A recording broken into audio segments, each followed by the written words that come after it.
Assalamualaikum warahmatullahi wabarakatuh. Me and my group members are going to present about one of the topic of current issue, which is Shariah audit. So without wasting time, I will start with the introduction of Shariah audit.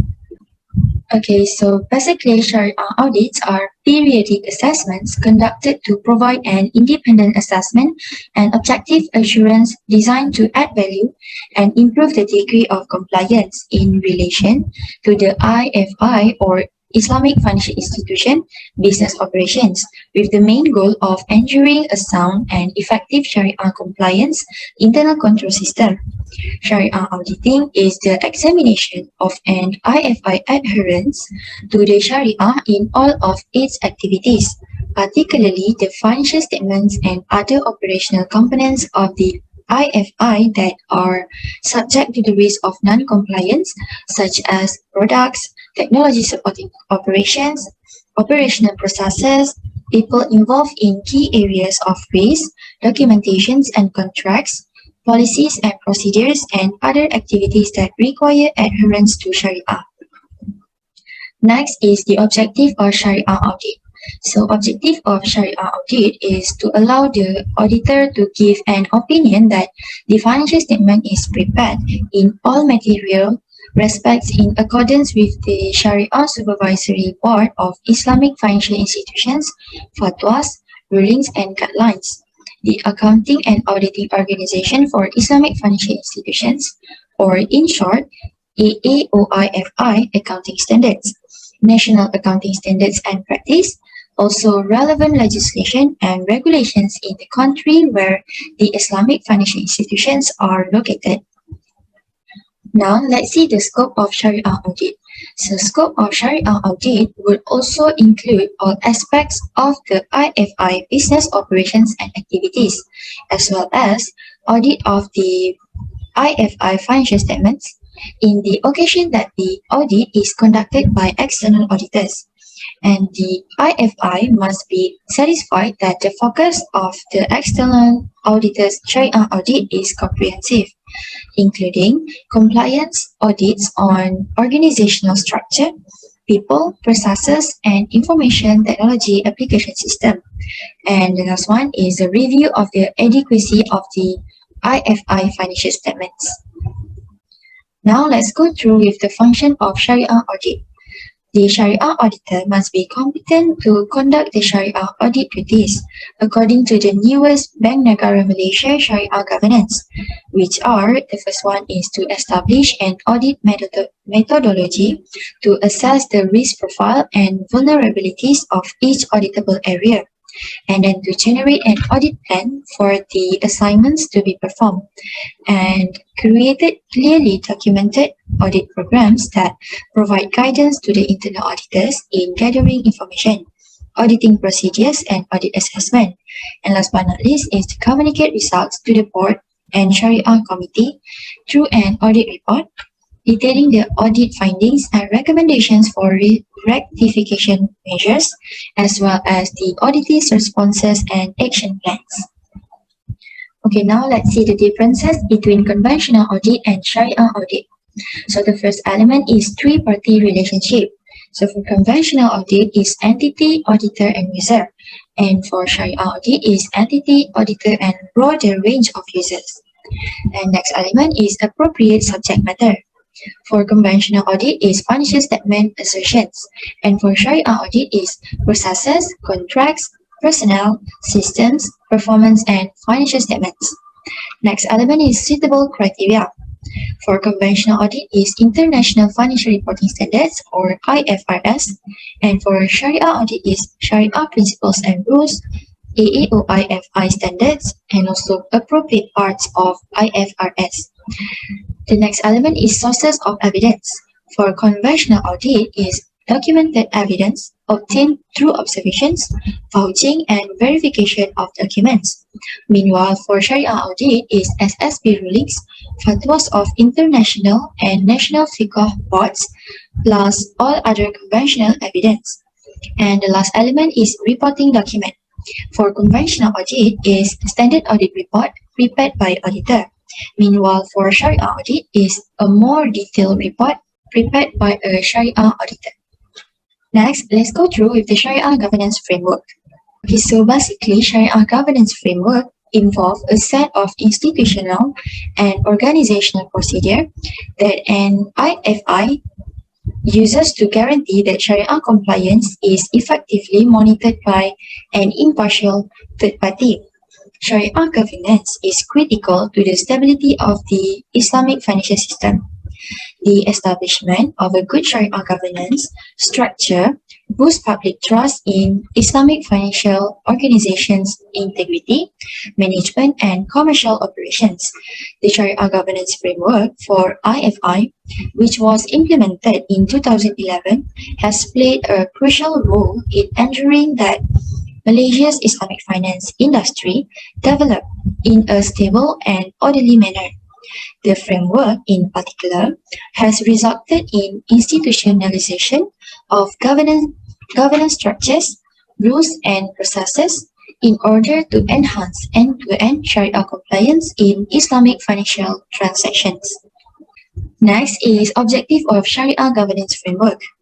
So basically, the focus is to offer a well-defined organizational structure and arrangement that ensures corporate fairness, disclosure, openness, and accountability. And the ultimate goal of corporate governance is to assure justice to all stakeholders and not to just shareholders. And this is accomplished through increased openness and accountability. The ultimate goal of corporate governance is to guarantee effective independent monitoring of Sharia compliance over all practice in IFI. Also, a strong Sharia governance system can help IFI to gain credibility in terms of accountability and reliability. Next is the functions of Sharia governance framework. So basically, Sharia governance framework has taken the issue of Sharia seriously by establishing 3 Sharia functions to be implemented in Islamic finance, including Sharia risk management control, which is under the supervision of the Board Risk Management Committee, as well as management. The next one is Sharia review function, which is governed by the Sharia committee, as well as management. The last one is Sharia audit function, which is also under the Sharia committee. While the Sharia research and review functions are carried out by Sharia officers who are Sharia undergraduates in the corresponding IB, the Sharia risk function is usually carried out in tandem by finance and Sharia officers who are usually undergraduates majoring in finance or Sharia. And the Sharia audit function is currently carried out by the IB internal auditors. Next, we will go through to the challenges in Sharia audit. There are currently numbers of challenges with regards of the auditing of IFIS, especially in the terms of Sharia compliance audits. Okay, the first challenge is the efforts of AAOIFI in promulgating auditing standards. The focus and also scope tends to be on the financial statements rather than the broader concepts of Sharia audits, this involves the audits of all activities of the IFIS. Furthermore, the use of the terms Sharia review rather than Sharia audits by AAOIFIs may implicate a lower level of assurance in the case of the formers. Second challenge is based on the AAOIFI's auditing standards, the functions of Sharia audits are distributed to different entities. For example, the external auditor, SSB, internal Sharia reviewers, and the audits and governance committees, while external auditor acts as the external mechanisms in monitoring the compliance. Their list of competence makes them rely heavily in the SSB fatwa, whereas in fact, they should be making an independent judgment on the issue of the compliance. Lastly, the challenge in Sharia audits is the independence of the SSB has been questioned as they are involved in making fatwa and is setting up the guidelines of Sharia compliance as well as in conducting a Sharia review or audits of the IFI concerns. These challenges are interlinked and mutually reinforce and range from reputational risks arising out of any uncertainty on the Sharia compliance. Now we are going to talk about issue in Shariah audit. Is narrow scope of Shariah audit being practiced. First, concerns are raised by the scholars and academicians about applying a narrow definition of Shariah compliance are ignored by the CBM SGF or Central Bank of Malaysia Shariah Governance Framework. The focus has remained on technical or legal compliance, unless there is a single tool especially created for the industry to measure both the lawful and the goodness or wholesomeness components of Sharia compliance through a larger and deeper maqasid-based audit. Such an application will be logistically difficult to oversee. However, if auditing is done to ensure stakeholders of the legality of transaction and procedures without considering the maqasid of public benefit, or if the business deal is harming the individuals and communities, it will not satisfy the Sharia principle of social justice and fair dealing. Because Sharia is founded on promoting human welfare and social justice, ethical and religious standards of fairness, fair dealings, and equitable income distribution cannot be overlooked. Consumers have the right to know if the transaction is disadvantageous to them or expose them to IFI exploitation or oppression. Then, following the next issue is lack of an organized internal Sharia audit framework. Since there is currently no organized Sharia-specific internal auditing framework, most Islamic financial institutions or IFI are utilizing the conventional auditing framework, despite the fact that the majority of respondents recognize the necessity for Sharia auditing to be different from the conventional framework. The establishment of an effective Sharia auditing system is still a challenge for most IFI. This research suggests that the practice of Sharia auditing has had little impact on Malaysians' IFI due to the lack of systematic Sharia auditing framework. As a result, internal audit units are not organized to serve as a standalone or independent function to conduct Sharia audit, and they may lack cohesiveness or be too fragmented to conduct a complete Sharia compliance audit.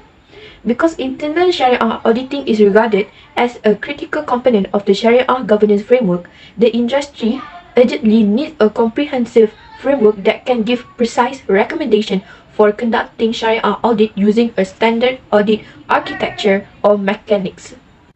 Now, the example case for this issue is MK Associate Sendian Berhad versus Bank Islam Malaysia Berhad. Okay, MK Associate Sendian Berhad had entered into agreement by Bihaman Ajil with Bank Islam Malaysia Berhad. However, it had default in the installment of Al-Bai Bihan Aj. Bank Islam Malaysia Berhad had claimed the outstanding balance of the facility together with Tawid or compensation for the late payment in the amount of 10,300,084 262 and 88 cents for the period of 30 months from January 2000 to June 2012. Before we proceed, what is Tawid? Tawid is a compensation on the actual loss suffered by the financier or the bank due to late payment by the debtor. This is the issue that was arise, whether the defendant was entitled to charge the plaintiff Tawid pursuant to the agreement. Next, whether the defendant was entitled in the law to charge the plaintiff Tawif, and whether the defendant was entitled to charge Tawif in the sum of Rm 10,300,084 262 and 88 cents. According to the court findings or judgment, the declaration that the defendant is not entitled to charge Tawif in law. This is because the court held that the plaintiff must know of the imposition of the Tawid so that the consent would be valid, and for the plaintiff in this case was unfamiliar with the term Tawid because it was not used by the IFI at the time of the agreement that was signed in 1998. And next is an order from the defendant to return or pay the plaintiff the sum the defendant had taken as Tawid from the plaintiff, which sum shall be assessed by the court. And claim for interest is actually denied, as this is forbidden in the Sharia and Islamic financing framework. And finally, the cost of Rm 50,000 which the defendant need to pay to the plaintiff is allowed. The third issue that will be discussed is the lack of competency of Sharia auditors. As we know that Sharia and accounting knowledge is very important for the Shariah auditors. But nowadays, many accountants tend to not know any of the Shariah knowledge. This issue has been a hot topic since the year of 1970. This topic became famous because every Shariah auditor needs to understand and audit the IFIS. There has been improvement in education system, such as institutions are formed to add the international centers for education in Islamic finance. But the improvement is not enough to produce a competency of Sharia auditors. A strong command of Arabic and English, especially in understanding Sharia, Islamic fiqh, accounting, finance, auditing, and business, should be enables the Sharia auditor to perform better and assist IFIs in improving and complying with the Sharia. The different platforms in operators of IFIS also the challenges, because in the Islamic worldview perspective, there may need a different types of accountings and auditings. There are many types of communities and society that exist in the world, thus produce a different focus and priority that they need to be served. The Sharia auditors must also ensure that the IFIs comply to the all Sharia guidelines and principles. Otherwise, they will have done an injustice to the Ummah who entrusted them with accounting and ensuring that the IFIs adheres to the Sharia. The last issue is the lack of accountabilities of the Sharia auditors. Internal or external auditors can conduct Sharia audits as long as they have a sufficient Sharia-related knowledge and training. After that, the report will be forwarded to the Sharia Committee of the FIS. The Sharia Committee may only make recommendations to the Board of Directors on the Sharia issue, and the Board of Directors will decide and make the final decisions. Sharia auditors should have been more accountability because they are responsible to a variety of stakeholders, including the shareholder, society, and also Ummah. But the Sharia auditor have a very limited power that can make in influencing the decisions of the IFIS. All the equity decisions regarding to the product and services are managed by the Board of Directors of the IFIS. Next, we go to the recommendations of Sharia audit. The role of the Hizbah institutions is worth revisiting in order to gain a new insight, as they previously provided excellent Sharia assurance services. Indeed, it has the potential to fully address the issue of Sharia auditor independence, competence, and also accountability. The second recommendation is, since the Sharia auditor is still in uncharted territories, the CBM should undertake this task instead of leaving it to the industry by providing the benchmarks and standards that require for an efficient and effective internal Sharia audit framework.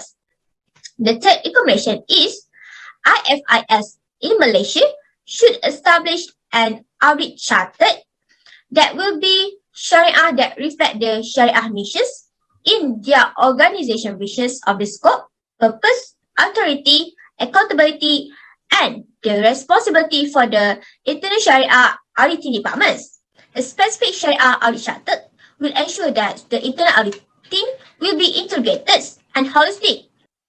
The next recommendation is a comprehensive talent development programs need to be assigned for internal Sharia auditors, Sharia reviews, and Sharia advisor for skill training, cross-training, and cross-fertilizations of idea between the audits and the Sharia, and continuous professional education to ensure return professionals and efficiency in their audit practice. Next is a professional practice code for Sharia auditors need to be developed to govern the profession of auditing that covers the internal and external auditors to ensure that uniformity in the audit practice. The internal Sharia auditors will play a wider role that not only acts as a key functions of corporate governments but also to perform a Sharia audits to ensure the effective Sharia governments. The last recommendation is, on the audit reports, the IFIS in Malaysia may consider reporting the Sharia audit findings as a separate statements in their annual reports to promote a greater transparency in the Sharia compliance. Next, we have arrived to the conclusions of the Shariah audit. The rapid and tremendous growth in the Islamic finance require the IFIS to have a competent Sharia auditors. In conclusion, there are still issues and challenges in Sharia compliance. Auditors from the aspect of Sharia auditing standard, Sharia auditors qualifications, and also competency and their independence. Thus, it is required an urgent attention to close the gaps as this may have an impact of the stakeholder confidence on the Sharia compliance of the IFIS products and services on the operations and activities.